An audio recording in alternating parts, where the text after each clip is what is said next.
कि आज मैं हमेशा आपकी एडमिनिस्ट्रेशन को बताने की कोशिश करता रहा हूं कि आप वॉशिंगटन डीसी में आप इंडिया से 50 साल पीछे हैं। इस प्रेशर को नहीं पाकिस्तानी लोग समझते। यहाँ पे जितनी फॉर्च्यून 500 कंपनीज है उनके सीईओ जो है वो ग्राउंड पे लोग ये कहते हैं कि ऐलानात तो हुए, प्रेस कॉन्फ्रेंस हुई, लेकिन कोई ठोस पेशरफ्त नहीं हुई इस पे। देखिए उसमें ठोस पेशरफ्त के बारे में लोग वॉशिंगटन डीसी में इंडियन लॉबी को नहीं समझते। इस वक्त इजराइल की लॉबी के बाद इंडियन लॉबी नंबर 2 पर है। आपको मैं बताऊं छोटी सी बात, हमारे 5-6 इस दफा यहाँ पे 5 से 7 इंडियन डिसेंट के कांग्रेसमैन हैं। यहाँ पे जितनी फॉर्च्यून 500 कंपनीज है उनके सीईओ जो है वो इंडियन है। यहाँ पे 2 प्रेसिडेंशियल कैंडिडेट बॉबी जिंदल और निकी हेली वो रिपब्लिकन और वो दूसरे इंडियन है डिसेंट के। इस प्रेशर को नहीं पाकिस्तानी लोग समझते।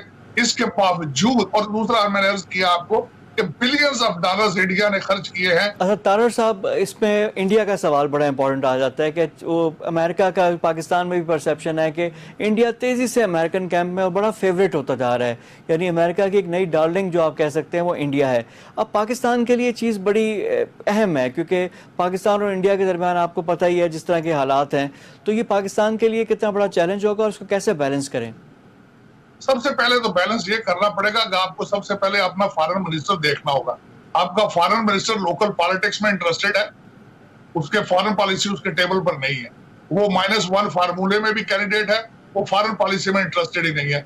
आप जरा आप अकेले बैठ के हर पाकिस्तानी जयशंकर के साथ सबसे पहले अपने फॉरेन मिनिस्टर का मुआवजा करें। आपका फॉरेन मिनिस्टर आपकी फॉरेन पॉलिसी को लेके कितनी एडवोकेसी बाहर कर रहा है, कितने दौरे कर रहा है बाहर जाके, सबसे पहले तो आपको ये देखना पड़ेगा। और उसके बाद ये है कि आपको देखना पड़ेगा चाइना के साथ और टर्की के साथ ज्यादातर पिछली गवर्नमेंट्स जो थी उनके रिलेशनशिप किकबैक्स के होते थे। आपको चाहिए एक सॉलिड बेसिस पे देखें कि दुनिया किस रुख में जा रही है, दुनिया बैलेंस अपने आप को किस तरह करती है। You still on American table, आप अमेरिका के टेबल से नहीं उतरे हैं। हाँ देखिए, आज मैं हमेशा आपकी एडमिनिस्ट्रेशन को बताने की कोशिश करता रहा हूं कि आप वॉशिंगटन डीसी में आप इंडिया से 50 साल पीछे हैं, आप इसको बैलेंस करें। अच्छा ये तारड़ साहब, दिस इज वेरी इंपॉर्टेंट, इसी में मैं कंक्लूड करना चाहूंगा कि हमें वॉशिंगटन डीसी में पाकिस्तान को क्या करने की ज़रूरत है। जैसे आपने कहा कि इजराइल के बाद इंडियन लॉबी बड़ी स्ट्रांग है, वहाँ पे उनके जो आपके सेनेटर्स आ रहे हैं वो भी इंडियन ओरिजिन के, इंडियन डिसेंट के आ रहे हैं, तो हमें क्या करना चाहिए पाकिस्तानी डायस्पोरा को?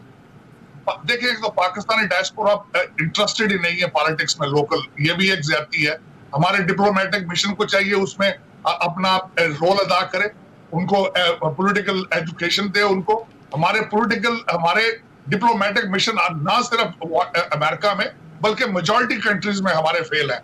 वो जाते हैं वहां पे सिर्फ अपने बच्चों को सेटल करने के लिए, सिफारशी लोग पिक किए जाते हैं जिस तरह PIA में पिक किए जाते थे। इन चीजों से बाज आना पड़ेगा, नेशनल इंटरेस्ट देखना पड़ेगा। Nations can not survive without nationalism.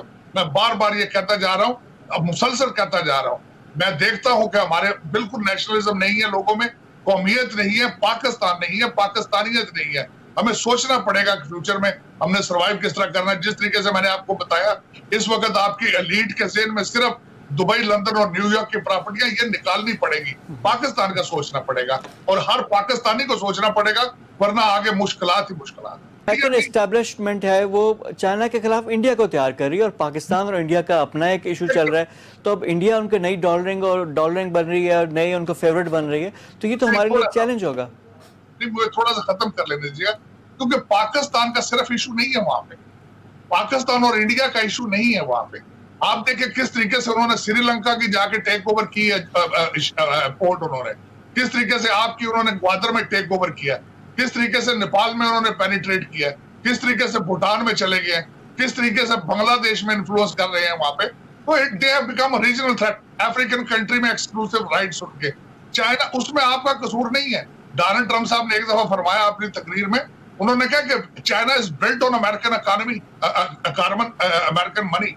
तो ये अमेरिका का अपने पिछले ओबामा साहब का तोहफा है।